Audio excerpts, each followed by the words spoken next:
Project Coyote is all about developing models of coexistence, both in urban areas and in agricultural areas. And really working with not only the wildlands and ecosystems, but working with the communities that live there. We have to assist communities with figuring out ways that we can better coexist with predators. Project Coyote's Ranching with Wildlife program is really about helping ranchers and farmers to reduce conflicts between livestock and predators in ideally a more holistic and non-lethal way that integrates an appreciation for the intrinsic value of predators, but also that helps them implement effective ways to reduce conflicts humanely and ideally taking in the ecology of the ecosystem.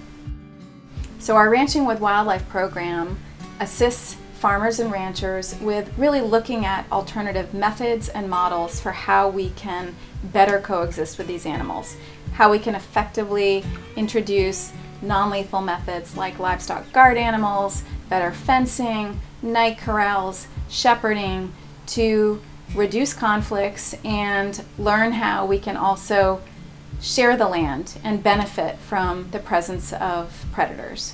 Animal groups interested in protecting wildlife came forward and asked that we try non-lethal approaches. The humane treatment of animals is the centerpiece of the program. So we developed what is now called the Marin Livestock and Wildlife Protection Program, and it's an innovative prototype model that essentially took that money that paid a federal trapper and turned it into a cost-share program that has been enormously effective and now helps ranchers implement non-lethal methods. We started with non-lethal control before the Marin Wildlife Protection Program was implemented. So, because it works. And so that's the proof of the pudding. We tried dogs years ago. I think this is our 17th year. Our supervisors decided to adopt it as a permanent program. It's now in its 23rd year, and ultimately it has shown success. Success in reducing predator losses and success in implementation and non-lethal methods. This is really a model program to demonstrate to our regional partners and outside the state that there are successful alternatives to a strictly lethal predator control program that's offered by USDA Wildlife Services. Benefits have been, reduced impacts on wildlife, improved communication with interest groups that are concerned about loss of wildlife. We believe this program serves as a template for other communities across the country that are looking for ways to reduce conflicts between livestock and wildlife with methods that are humane, effective, ecologically sound, and ethically defensible. When USDA Wildlife Services was in the county, the total program cost was around $80,000. And since they have left, the program costs have declined down to around $20,000. My hope ultimately is that this program can be scaled up to show that at a macro level there are better ways of living with our wild carnivores that takes into consideration all of the values that they bring to our communities. And we think of farming and wildlife as two separate things because we think of wildlife as our foes, whether it's the gopher or the bear who eats the corn or whatever, and farming as this other thing. And especially in an environment like this, I don't know how I could ignore it. One of the things that causes a lot of conflict with wildlife in general is that we have an extractive view of farming. We take and take and take and take and take, and we don't put anything back into it. And that's why our topsoil is shallower. We're destroying the thing that gives us life by saying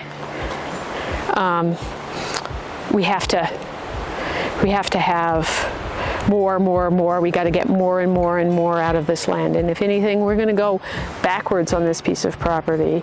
And we will end up getting more in the irony because we'll have healthier soil. But we're taking big, huge steps back in terms of production level.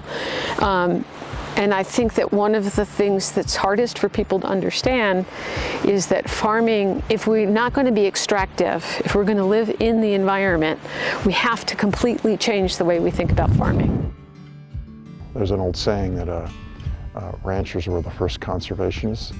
Well, they're really pioneers of ecological restoration. I mean, think about a ranch like this, right? It looks like it's maybe not that healthy of an ecosystem. But what do we have here? We have healthy coyote populations, we have mountain lions, we have bobcats, we have fox, we have alternate prey for that. And what do we have here? We have sheep guarding dogs that fill the role of a wolf.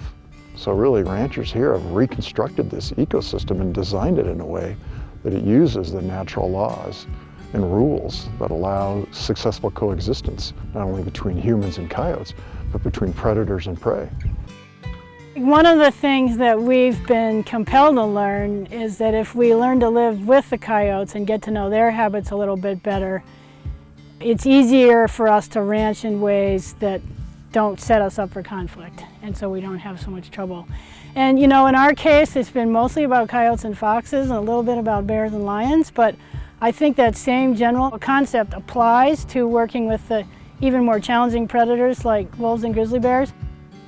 We have to remind ourselves that this is about carnivore behavior, it's about human behavior, and it's also about livestock behavior. So, you know, the guard dogs are the primary tool, but there's lots of other management tweaks that we do every day.